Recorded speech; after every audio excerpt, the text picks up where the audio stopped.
Hi, I'm Beth from My Tutoring Bee, and today we're going to be talking about one-step equations and how to solve them, so let's get started. All right, so here we have some one-step equations, and I wanted to quickly go over this piece right here. Remember that when we are trying to solve for a variable, and that's these letters here that stand for those unknown numbers, when we're starting to solve for a variable, we want to look at what operation is happening with that variable and try to undo that operation by using the opposite.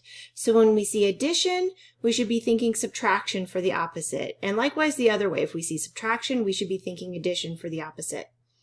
Same thing with multiplication and division. These are opposite operations or inverses of one another, and they will undo what the other does. And that's always the goal here. We want to undo any operations so that we can get that variable, isolate that variable to be by itself so that we can figure out what it is equal to over on the other side of the equation. So let's just jump into some examples and see how to do this. So here we've got x plus 3 equals 12. Now you might be thinking this is a really easy problem to just solve mentally. I know what would have to be here in order to add 3 to get 12. However, I want to caution you to really think through the steps of how to do these, especially when you are first starting to learn how to solve equations like this, because it's really going to help you in the future when those equations get bigger and more complex. It's really going to help you to know those fundamentals, know those basics of how to undo those operations and work through and how to format your problems, so that way you're setting yourself up for success in the future. All right, so let me show you what I mean. We're looking at this variable and identifying, okay, what is happening to x, this unknown number in this equation? 3 is being added to that. So we want to undo that addition of 3 by subtracting 3. Now we can pick any number we want to, as long as we're doing the same thing on both sides of the equation, then that's allowed. We can do that. However, if the goal is solving for the variable and figuring out what that variable is equal to, we want to choose the operation and the number that's going to cancel out or undo that operation and number that's happening to the variable. So let's take a look at this part. And a lot of times students like to draw a vertical line down through the middle just to show that there are two separate sides to this equation. And then sometimes we like to draw a line here to show that this is the operation that we're doing. And then underneath here, we're going to rewrite our new equation once we do some solving here. So plus 3 minus 3, or positive 3, negative 3, however you want to look at that. What's going to happen with these when we put them together? Well, they're going to cancel out and equal 0. And instead of writing 0 down here, what we want to do is we want to actually just cross them out. And this is something that you'll start to see as you're learning how to solve equations like this, is canceling out, because again, that goal is to isolate this variable, get it by itself. So down here, we're just dropping down the x, because that's all that's left on this side of the equation. Our 3 and negative 3 have canceled, gone away, so we just drop down the x. We also want to drop down the equal sign, and now we want to solve this side of the equation. So 12 minus 3, that's going to give us 9. So we get x equals 9. That's our solution for this problem. Now notice the format on this. We are no longer working from left to right like we first learned how to do when we were first learning how to do different types of math problems. We are starting from the top and working our way down to the bottom.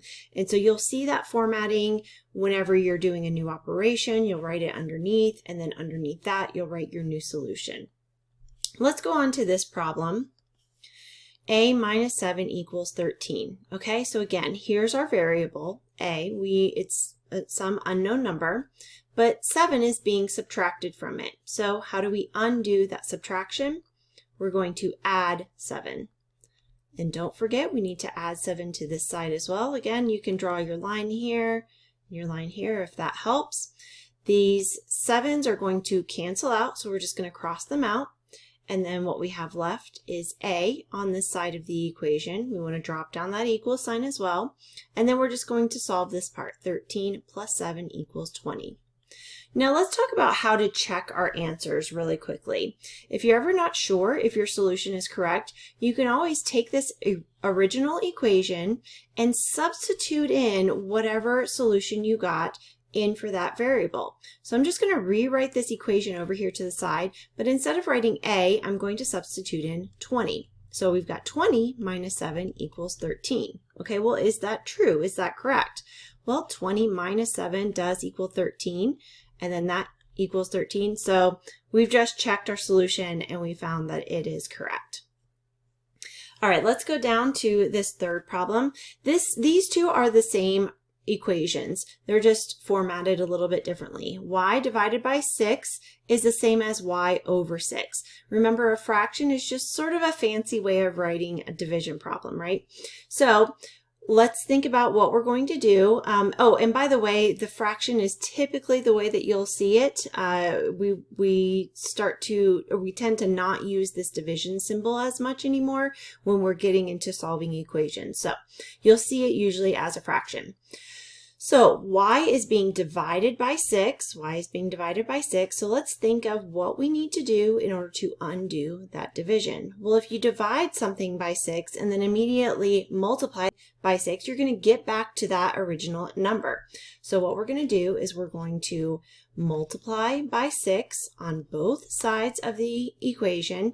So I'm just using parentheses here to indicate that I'm multiplying this entire thing by 6, and I'm multiplying 9 times 6. Or you can write it like this with the 6 in parentheses. The reason that I did the parentheses around this part is because we want this entire quantity, this y divided by 6, to be the thing that's multiplied times 6. So what that's going to do is it's going to cancel out our 6's. So the 6 here and the division of 6 are going to cancel out, leaving us with just y. And then of course we want to do this side as well. 9 times 6 is 54. Now with these problems, when you start off with division and then you're multiplying to undo that division, you will typically see that multiplication be written out to the sides instead of underneath, like we did with the subtraction and the addition up here. And so that's just so that it doesn't get confusing. And that'll make more sense when I show you here with this fraction. If I were to write times 6 underneath here, then sometimes that indicates to our brain that we're multiplying these two 6's together. And since this 6 is in the denominator, what we really want is we want to think of this as a fraction so that this 6 in the numerator can cancel out with this 6 in the denominator. So we've just shown our work there. So this 6 and 6 has canceled out, leaving us with just y. And then 9 times 6 over here is 54. All right, let's take a look at another set of equations. So again, these two are the same thing. They say the same thing. They're just written in a slightly different format. You're going to start to see this dot, this raised dot, as a multiplication symbol.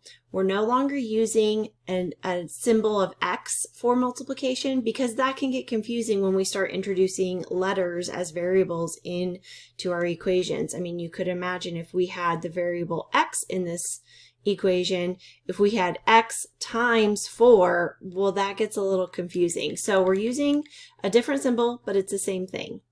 Another way that you'll see multiplication start to show up a lot is just with the number and the variable kind of squished together and pushed up against each other. So whenever you don't see a symbol, an operation symbol here in between the number and the variable, then that's going to always indicate multiplication every time. By the way, we call this, when we have a number and a variable together, we call this number a coefficient. So that just means that these two are being multiplied together and the coefficient of this term is 4. All right, so let's start to talk about how to solve this one. So again, we're looking at the variable. What is happening to the variable? It's being multiplied times 4 here. Here's our variable. It's being multiplied times 4. So in order to undo that multiplication, we want to divide. Again, just like we talked about in this, the fraction is the way that you will see division a lot of times. So we're going to write that division as a fraction.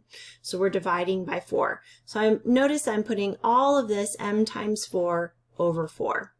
And then I want to do the same thing to this other side of the equation. Okay, here we have 4m divided by 4 divided by 4. Okay, so I'm just doing both of these problems sort of at the same time. We're going to come out with the same answer. Just wanted you to see both formats. So here m is being multiplied times 4, and then we are immediately dividing that amount by 4. So these 4's are going to cancel out, leaving us with just m. And then we need to solve this side. 28 divided by 4 equals 7. Same thing here. These 4's are going to cancel out. M equals, again, 28 divided by 4 is 7. So you see we wound up with the same answer on both of those.